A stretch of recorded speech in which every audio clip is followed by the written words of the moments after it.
सभी को नमस्कार। मेरा नाम है महेश और आप देख रहे हैं इंटरनेशनल अफेयर्स हिंदी। आपको बता दें कि आज की खबर बहुत गंभीर है और मानवीय संवेदना से जुड़ी है। गाजा की स्थिति को देखा जाए तो वहाँ लोग भूख से मर रहे हैं। लोगों के पास खाने को कुछ नहीं है। अस्पतालों की बात करें तो उसमें दवाइयाँ नहीं। सबसे अहम बात सोचो भाई साहब, वहाँ साफ पानी भी नहीं है। लेकिन अब ऐसी खबर निकल के आई है, इजराइल ने गाजा में और ट्रकों को घुसने की परमिशन दी है। आपको क्या लगता है, सिर्फ इतना करने से काफ़ी है? चलिए जानते हैं सच क्या है। यहाँ आप देख सकते हैं द गार्जियन की खबर है, how will Israel humanitarian pauses affect Gaza starvation crisis. मतलब इजराइल के राहत के लिए किए गए विराम गाजा और वहाँ की भूखमरी पर क्या असर डालेंगे। यहाँ राउटर्स की खबर है, Israel announces daily pauses in Gaza fighting as aid air drop begin. यहाँ कहा जा रहा है इजराइल ने गाजा में लड़ाई को हर दिन थोड़ी देर रोकने का ऐलान किया ताकि मदद पहुंचाई जा सके।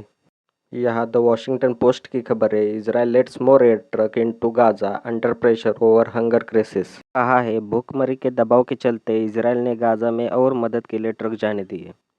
अब गाजा की हालत क्या है इसे जानते हैं। आपको बता दें कि पिछले 9 महीनों से गाजा पूरी तरह तबाह हो चुका है।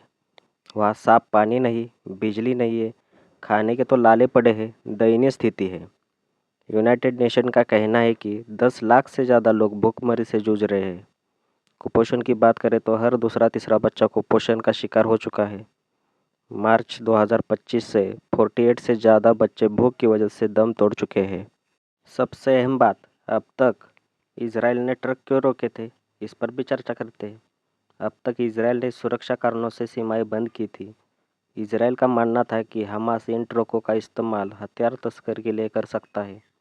इजराइल ट्रकों की जांच करने के बाद सिर्फ 30 से 50 ट्रक अंदर जा सकते थे, लेकिन ज़रूरत कम से कम 500 ट्रकों की थी।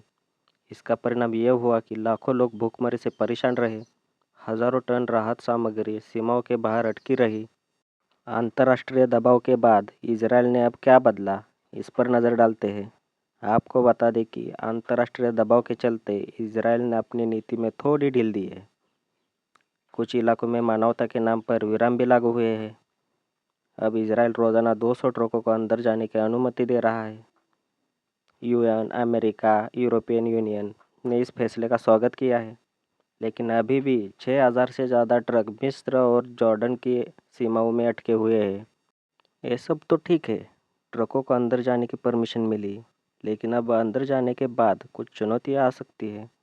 इन मुद्दों को आप ध्यान से समझिए, जैसे कई सड़कें टूटी है, राहत वितरण कौन करेगा, यूएन एजेंसी पर इजराइल भरोसा नहीं करता, लूटपाट का डर है, जैसे ट्रक अंदर जाते हैं भीड़ उसे लूट लेती है। सच बात यही है, अभी लिया हुआ फैसला महासागर में एक बूंद जैसा है।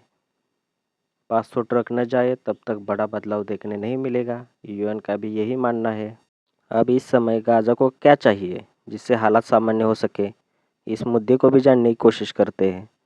गाजा में सही मात्रा में राहत नहीं पहुंची तो आने वाले हफ्तों में और भी भयावह भूखमरी रूप लेगी। अब स्थायी युद्ध विराम की ज़रूरत है। बातचीत से हल निकालना चाहिए। यूएन को राहत वितरण की पूरी छूट देनी चाहिए। सीमाओं को पूरी तरह खोलना चाहिए और सबसे अहम बात, राजनीति से ऊपर उठकर इंसानियत की ज़रूरतों का प्राथमिकता देनी चाहिए। गाजा की तस्वीर हमें दिखाती है, युद्ध में सबसे ज़्यादा नुकसान आम लोगों का ही होता है। इजराइल का राहत ट्रकों को अनुमति देना एक शुरुआत है, अभी बहुत कुछ बाकी है। आपको क्या लगता है, क्या इंसानियत आज भी जिंदा है? गाजा में जो हो रहा है वो सही है? कमेंट में ज़रूर बताएं। इस वीडियो में बस इतना ही। अगर आपको जानकारी अच्छी लगी तो लाइक, शेयर और सब्सक्राइब ज़रूर कीजिए। मिलते हैं अगले वीडियो में। धन्यवाद। जय हिंद।